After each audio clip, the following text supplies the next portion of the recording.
नमस्कार, डी24 तास paid news channel तुम्ही पाहू शकता।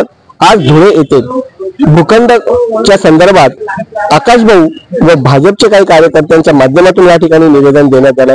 आपण त्या ठिकाणचा प्रश्न जाणून घेऊया। महाराष्ट्रामध्ये अनेक भूखंड या संदर्भात केसेस देखील पेंडिंग झाल्यात, पण काही लोक कब्जा करून घेतात, त्यामुळे ते वाद निर्माण होतो। असा वाद पुन्हा जिल्ह्यामध्ये निर्माण होऊ नये या संदर्भामध्ये काही कार्यकर्ते आपल्या सोबत आहेत। सर, काय सांगणार?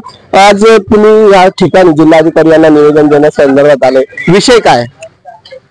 मी आकाश गणेश परदेशी, माझे आजोबा शबूसिंग गणपत सिंग परदेशी, माझी आजी पुष्पाबाई विजयसिंग परदेशी यांच्या 337 गट क्रमांक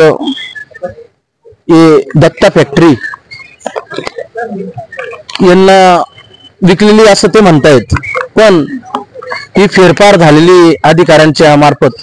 कोरोना काळात एका दिवसात असा कोणतं ऑफिस चालू होतं की बुवा त्या ऑफिसामध्ये एका दिवसात काहीतरी कागदात फेरफार झाली। त्याच्यानंतर माझे आजोबा 2005 ला वारले, मग परस्पर नावं कसं काय लागले आणि याचे कधी त्यांच्याकडे पुरावे असेल, ज्यांनी कोणी नावं लावले असतील त्या कंपनीने, त्यांच्या कधी त्या याच्यावर पुरावे असतील तर त्यांनी आम्हाला पुरावे द्यावे, आम्ही निवेदन मागवू।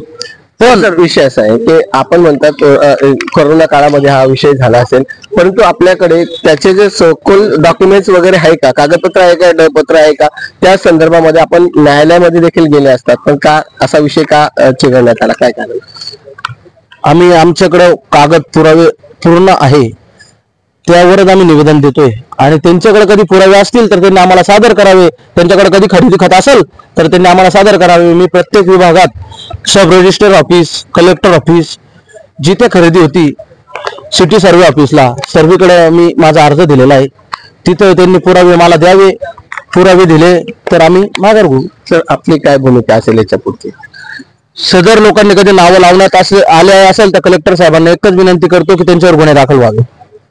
तुम्ही बघू शकता, फार मोठा वाद या ठिकाणी शेतीच्या जागेच्या संदर्भात झाले। 337 गट क्रमांकाची जी जागा आहे त्या संदर्भामध्ये वारंवार पत्रव्यवहार केल्यानंतर देखील आजपर्यंत तो वाद संपला नाही। यांचं म्हणणं असं आहे की 2 हेक्टर 52 आहार अशी जमीन आहे आणि ज्या संबंधित अधिकाऱ्यांनी जे नावं लावून घेतले असेल त्यांच्यावर देखील कठोर कारवाई झाली पाहिजे, अशी देखील नागरिकांची या ठिकाणी मागणी आहे। कॅमेरामॅन पप्पू साठी जॉनी पवार, डी24 तास न्यूज चॅनल।